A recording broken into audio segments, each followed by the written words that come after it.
Is Dylan Carlson competing for his job in center field? And if so, why? This is Locked On Cardinals. You are Locked On Cardinals, your daily St. Louis Cardinals podcast, part of the Locked On Podcast Network, your team every day.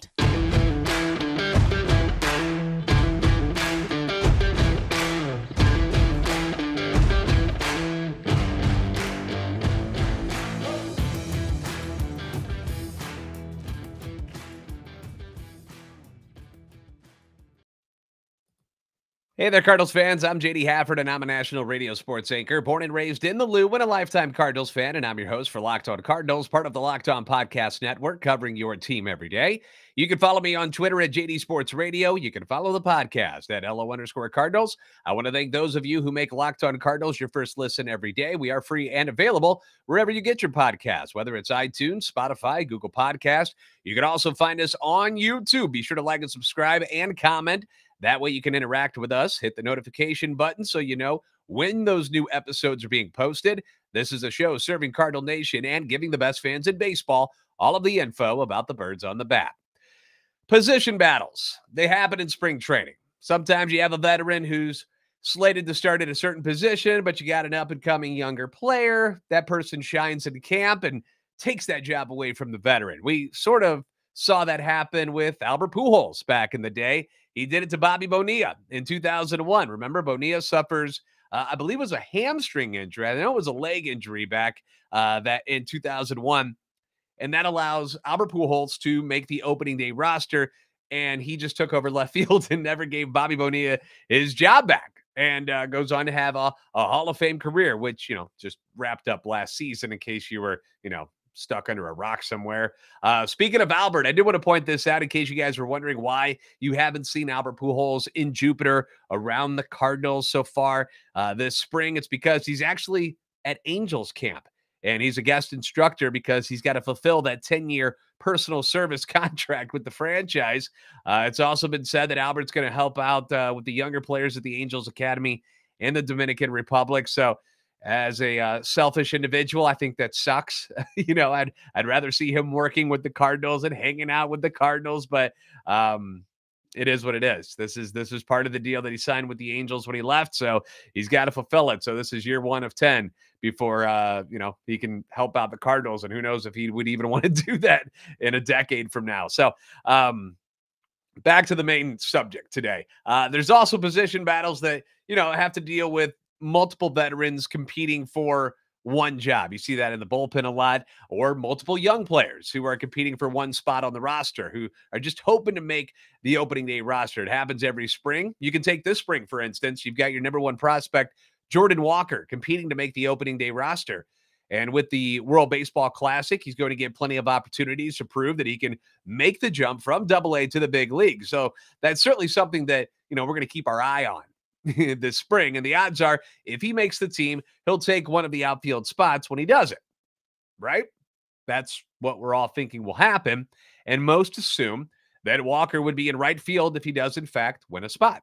That just seems like the spot that he'll take over, where he can, as he's learning to play outfield, he can do the least damage as far as screwing things up if he were to miss a fly ball or, something of that nature. So that means that this whole time we're assuming that Lars Nootbar is going to lose some at bats, because Lars Nootbar is your right fielder, right?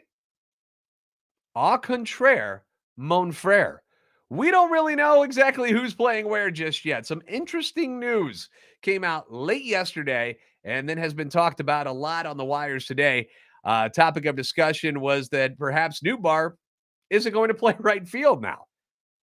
And maybe Tyler O'Neill isn't going to play in left field. Apparently, all 3 of these guys, Lars Nootbar, Tyler O'Neill, and Dylan Carlson, who's supposed to be your center fielder, are all competing in camp right now to play center field. All 3 of them are competing. That apparently is what's going on. And I had assumed that Dylan Carlson was your center fielder this whole time. I just thought that's what was going to happen. So where did this all come from? Well, Derek Gould from STLtoday.com pointed out in a recent write-up that on Monday, during the first official day of full squad workouts, that the team was doing their pop-up priority drill, where the players track down fly balls. They got to call it. They work on their communication with each other and obviously work on tracking fly balls in the outfield just in general. And Gould said that in that drill, Tyler O'Neill was lined up with Dylan Carlson as a center fielder. That is interesting news. Very interesting to say the least, because it's no secret that O'Neill is going to play center field for Team Canada in the World Baseball Classic. We do know that. So you could chalk this up as him just getting a few reps to prepare for the WBC as well as the Cardinals season. I mean, after all, he did play center field in 21 games last year, and he did it to perfection. He didn't make an error last year. Not one single error, only had 31 chances, but he didn't make an error. Or is there something more to this? Because apparently there is. When manager Ali Marmol was asked about this, he responded with, quote, he's competing for the center field job. He came into camp wanting that. He came up through our minor league system and actually profiled as a pretty good center fielder. So it's something that he wants and he's going to compete for and he's going to have an opportunity to do. Say what? Okay, hold on.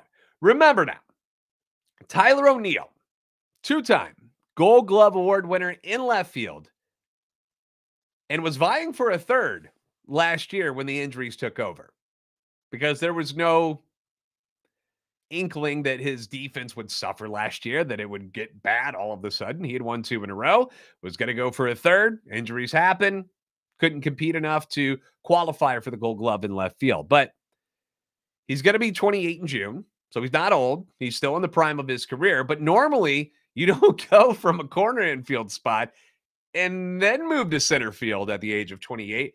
It's usually the other way around. You're getting older and you move from center field to one of the corner spots as you start to slow down a little bit. That's not what's happening here. That's not what's happening at all. In his time in center field last year, he looked more than capable of handling himself. And we know about the elite speed that Tyler O'Neill owns. It would be quite a weapon in center field, right? Watching him track down fly balls. I mean, the way Harrison Bader did it before. Harrison Bader, elite speed as well. And if memory serves, he's not quite as fast as Tyler O'Neill is. He's up there, but he's not quite as fast as O'Neill is. But when it comes down to tracking balls in the gaps and to the deeper spots of the ballpark, speed is huge. Speed is great. As a corner outfielder, you don't really have as much room to show it off. You're a bit limited on how much range you can show because the center fielder is the captain out in the outfield. And his job is, if he can get to a ball, it's his job to call off the corner guys and take control out there. O'Neill is the fastest guy in the outfield. Out of all of the outfielders they have in camp, he is the fastest one. So it makes sense to put him in that role where he can run and get anything that he can. The downside to playing center field is that you are running all over the place consistently. The physicality of playing center field as opposed to one of the corners is much greater. You're involved in a lot more plays because you have to be that guy that is backing up the corner outfield guy. And in any ball that's hit into the gaps, you're off, you're running, and you're going after those suckers. So you're doing a lot more running. It's your responsibility to either catch that ball or, like I said, you got to back up the corner outfielder who's going forward as well in case it scoots past them. The body takes more of a beating in center field because you're doing a lot more. And we just saw O'Neill deal with a flurry of leg injuries last year, and he spent the whole offseason working on his flexibility. We've heard about that to prevent such things from happening again. But if he's in center field, the odds of him pulling something would go up dramatically, wouldn't it? Just the odds of you running as much as you are and something to catch, I feel like the odds would go up on that. So I don't know if that's exactly a great idea. And then the other question that I have is, what does this competition say about Dylan Carlson, who I assumed was set to be the starting center fielder this year? And now you've got them competing with him for the center field job. We're going to talk about that aspect of this next on Locked On Cardinals. Now, if you're looking for a delicious treat, but you don't want all the nasty fat and the gross calories, you got to try a Built Bar. All right. I'm telling you, it's worth it. If your goal is to eat healthier this year, but you've still got that craving for something sweet, Built Bar is exactly what you need. They're covered in 100% real chocolate, not fake stuff, real chocolate. And they come in delicious flavors. So many of them. Churro, peanut butter brownie, coconut almond, the peanut butter brownie, by far my favorite one. Love it. Love me some peanut butter. You put that with chocolate. How is that not good? You get this candy bar taste. You get the candy bar flavor, that your brain is looking for, but you don't have to deal with all the bad stuff that goes along with it. Only 130 calories, 4 grams of sugar, very low, but you get a whopping 17 grams of protein. So if you're one of those people who's trying to make gains at the gym right now, the rule of thumb is you need to eat and consume as much protein as your body weight is. That's what you're supposed to do, at least that amount. This is a way to add to that. 17 grams of protein right there. And you don't have to wait and get them from Built.com anymore, which you can still do if you want to, but you can also go to your local Walmart or a Sam's Club. Head to the nearest Walmart today, walk into that pharmacy section, grab yourself a 4-bar box of cookies and cream. They've got double chocolate. They got coconut puffs. If you don't like those and you want to go to a Sam's Club instead, grab that 13-bar box with hit flavors, brownie batter, and churro. Why not? And as always, you can find out about the new flavors and all the information about Built Bars by going to their website, which is Built.com. So check that out today.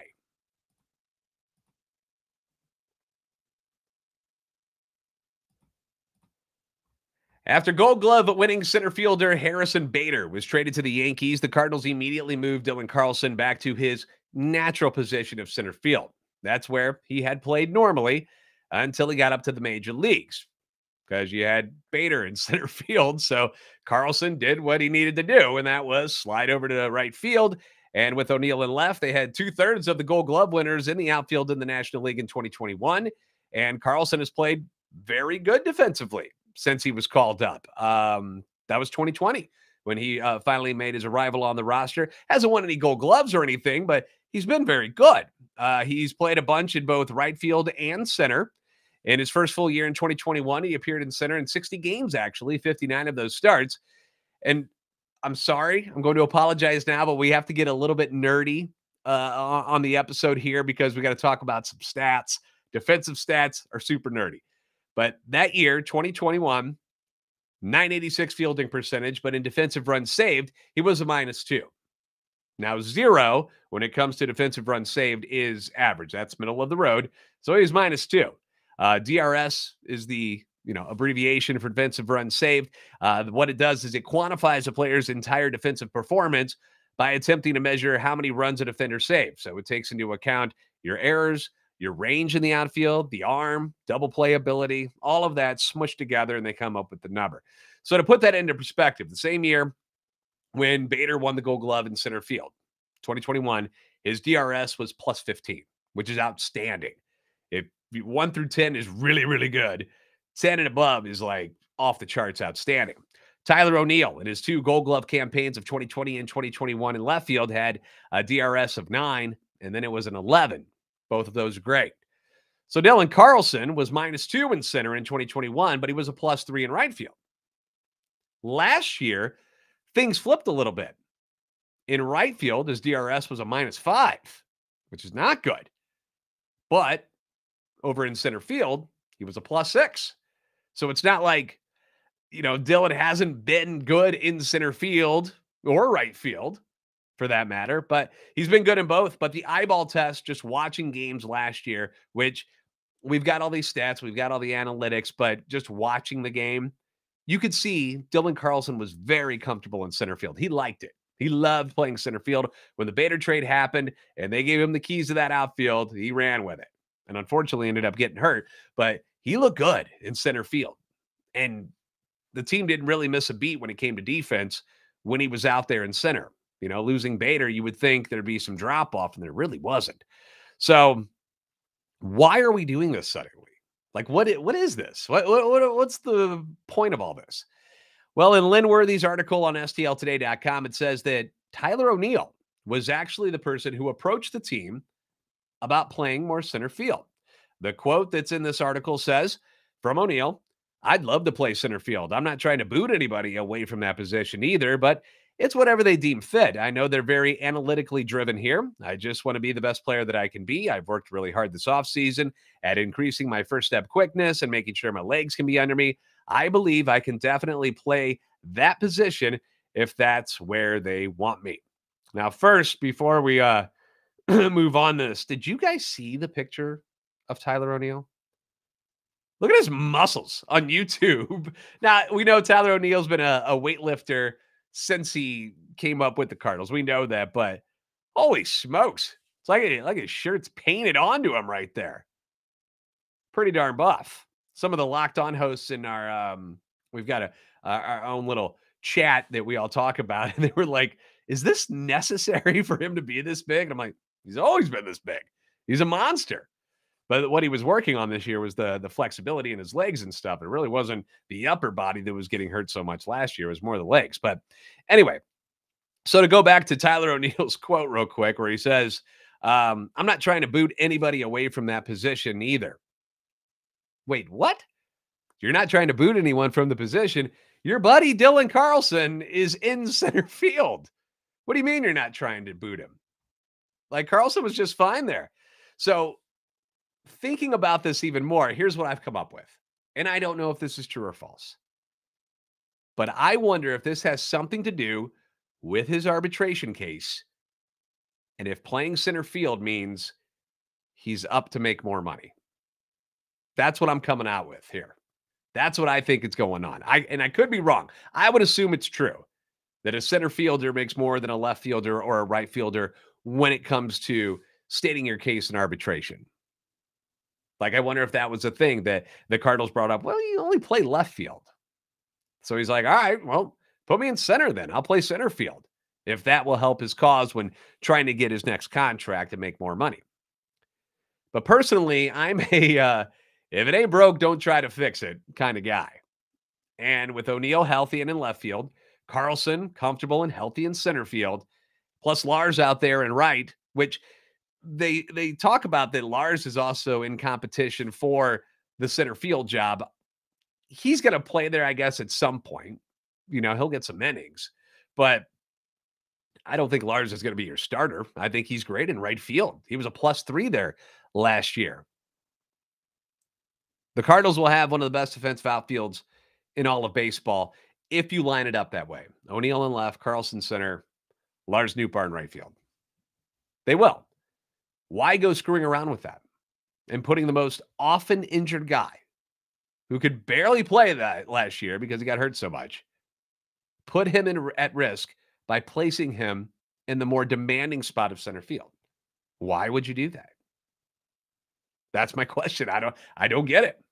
Now, granted, like I said, there will be times where players are going to need days off and injuries will force some reshuffling.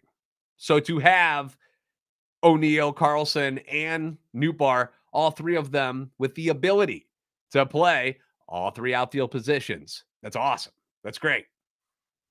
But I don't understand why we're tinkering with this and giving off the idea that if O'Neill outplays Carlson, that he's going to be your center fielder this year. I can't wrap my head around it, why that's such a great idea. It just seems a bit unnecessary, in my opinion. I'm all for some friendly competition. Let's face it, guys love it. Guys thrive off competition with each other. But in the grand scheme of things, I want O'Neill in left, Carlson in center, and Nootbar in right. I want Nootbar's cannon of an arm in right field so that he can make that long throw to third base to try to cut down some runners this year. That's what I want. And when Jordan Walker makes this team, I want him in right field. That's where he belongs. He's got a thunderbolt for a right arm as well. Stick him out there. That way he can make that long throw to third base. You know, why are we putting Carlson or Tyler O'Neill in right field again? Like, don't need to. Put them over in left and center where they belong, in my opinion. Leave Nootbar in right. Live happily ever after. At least that's my thoughts.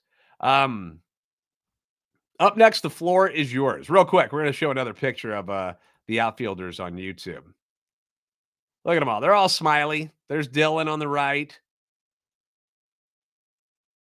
O'Neill in the middle there. Nootbar looking super tall, doing their thing. They're smiling. They're having a good time. So it doesn't look like there's any animosity over all of this. But I don't know. Somebody's trying to take your job. I feel a bit threatened, wouldn't you? Anyway, like I said, up next, the floor is yours. I've got some fan reactions to yesterday's episode about Jack Flaherty and whether or not fans even want him around after this season, even if he has a good season. We'll do that next on Locked On Cardinals. The midway point of the NBA season is here. And now is the perfect time for you to download FanDuel, America's #1 sportsbook, because new customers get a no-sweat first bet up to $1,000. That's bonus bets back if your first bet doesn't win. All you have to do is download the FanDuel Sportsbook app. It's safe, it's secure, very easy to use, very user-friendly, and then you can bet on everything, whether it's the money line to points scored to three-pointers made in a game. It's all there for you. I like smaller bets. I like making a bunch of smaller bets and seeing how many I can get right. How the first bucket of the game is scored is my personal favorite one. Layup, three-pointers, dunks, free throws, however it goes in. You place a little bet on that, add them all up, and yeah, it's fun for the whole family, right? FanDuel even lets you combine your bets for a chance at bigger payouts with a same-game parlay. So don't miss the chance to get your no-sweat first bet up to $1,000 in bonus bets when you go to FanDuel.com/lockedon. That's FanDuel.com/lockedon to learn more. Make every moment more with FanDuel, an official sports betting partner of the NBA.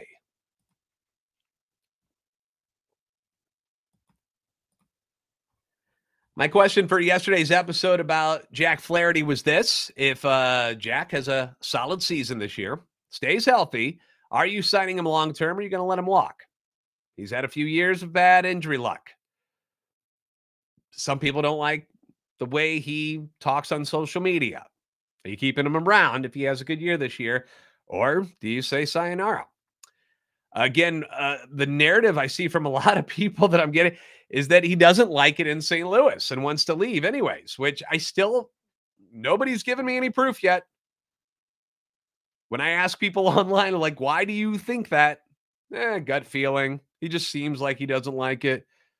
He's never actually said, I don't want to be in St. Louis, but people think that he wants to leave. That's your opinion. Let's go through a couple of these. Roderick Neely said, we've all been waiting for Blackjack to regain the form of a few years back and become the ace we desperately need. Since it's his free agent year, I'm betting he puts up a stellar year to increase his chances of a big contract. And if he does, we're all going to be digging it.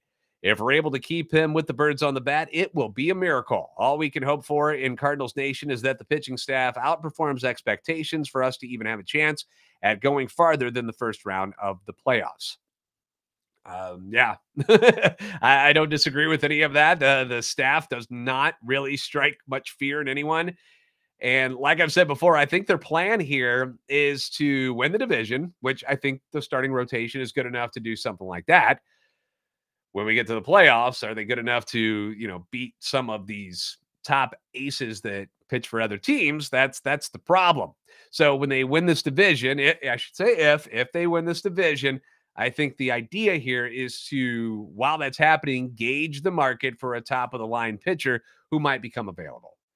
Because by that point, you might think differently about a number of players that are on your current roster and in the minor leagues in your system, and you might deem some of them more expendable by that point to make a move like that and make a trade. Kems says, I'm sure after his arbitration hearing, he's not staying with the Cards. I think it's pretty clear he doesn't seem too happy here. See? Plus, I'm sure he wants to play closer to home, so in a California team, really. But it isn't all bad news. With it being his free agent season, I expect him to have a very good season. Otherwise, he won't get paid. If he does, it's probably best to trade him at the deadline because he won't re-sign.